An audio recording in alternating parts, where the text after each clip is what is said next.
breaking Royal Caribbean news here with Bubba's Cruise Karaoke and Concert, or whatever this thing's called. Close enough. Royal Caribbean, our source is Matt at Royal Caribbean Blog, so an incredible source, not us, as we typically say. Perfect Day Coco Cay will now, I guess, have a sister.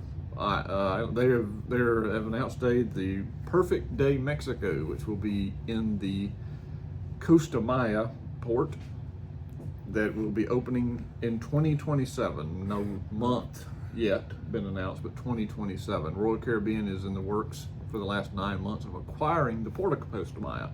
The other cruise lines will be allowed to go there still, but only Royal Caribbean. So they're buying the whole port. The port, yeah. And part of that port is the Mayan water park is part of this deal. Yeah. But they will still develop their own water park, so it's kind of weird how they're going to incorporate that all in. They might just be adding to it, or I don't know. Details will come out next spring. Brandon has did that water park, and you can see the video on here. Yeah, there's one part I messed up in the video because I was new, but in short, we'll get into that later. But that's going to be the big thing, because it is going to be double the size of Coco Cay. 220 acres. 220 acres. And about 100 of it, some of it is not usable for conservation purposes and this, that, and the other. So it's still going to be double the size of Coco Cay. It can hold 4 Icon class ships.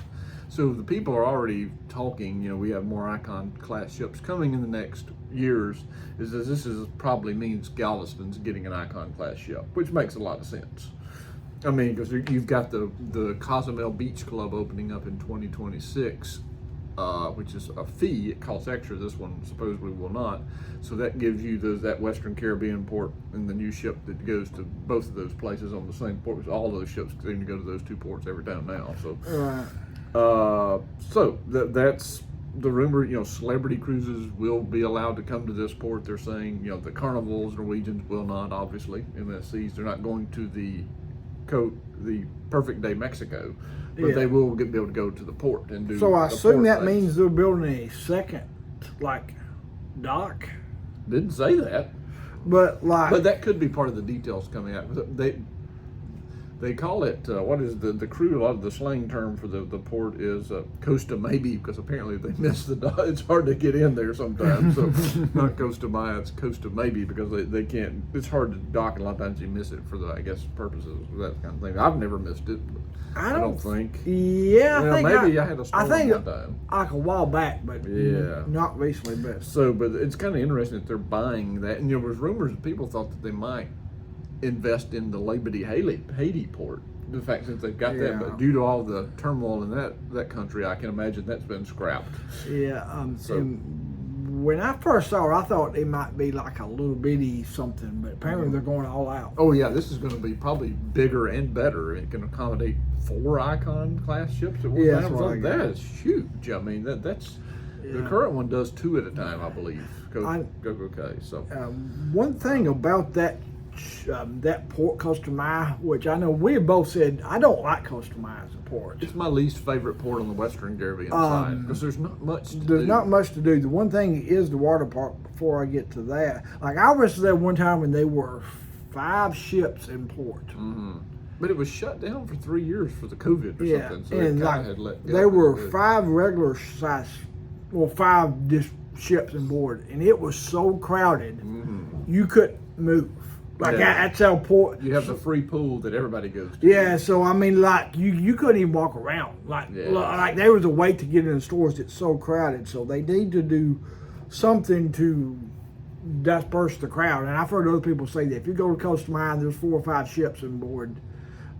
Find something to do. The only thing is, it sounds good, but there will be people that venture out of this area. So if you've got 4 Icon class plus Norwegian and all these people, it's probably going to be worse. I mean, you will divert some of the crowd, but some other people are going to go shopping too outside of the thing when they're there. So it's going to be a busy port. But this will make it. You have that's the trend in cruising, is these little private islands, because of the Coco Cay literally is one of the major factors in the numbers for Royal Caribbean being so good. It's just and now Celebration Key comes out next summer. So it's the trend. And it looks like probably not going to hear any news until about the spring of 25. Spring of 25. So it's still developmental. So you're talking more than likely they're saying 27. You're basically 3 years away. So and I did the Lost Wine Mine Water Park. I think that was actually after the restart. I was one of the first persons on YouTube to do a video, and you can find the video. I messed up on a minute clip, so just fast forward through that. But no one's going to watch that. But in short, my review is it was really fun. I would do it again, but like a lot of things in that sort of, it needed some TLC. Like it was not well maintained. It was still fun, it basically but sat for 3 years. And I don't think. So it hadn't been open long, so maybe it's better now. But in general, it was really fun. But with some money into the maintenance and updating, but the actual rides itself was fun, and it was still the best thing I found to do. One would assume any place that's shut down 3 years without operational income that they were in some financial trouble, and that's probably why Royal Caribbean, I assume, stuck in here and got a good buy on the water park and everything. You would assume, because you can't shut down for 3 years and be very profitable. Yeah. So that would be my guess. So that's breaking news. Perfect day. It doesn't quite flow off the tongue like Perfect Day Coco Cay. It's Perfect Day Mexico. Yeah, and another thing somewhat along these same lines is that in 26, there was a beach club that got opening up in Cozumel. And it costs extra. It is not included. So that's going to be the big, which I hope is not a testing ground to see if people will pay for that. They will. They pay for everything. But Cozumel, you have other options. In Costa Maya, you have a few, but Coco Cay, there are no options. Right, yeah. So hopefully, I don't know. That might be more adult-oriented than that, but there is some kid stuff there, supposedly. So, but I'm not interested in paying for that, but I probably will, but I'm not. So that's all we got. Breaking news. Breaking news. Like and subscribe.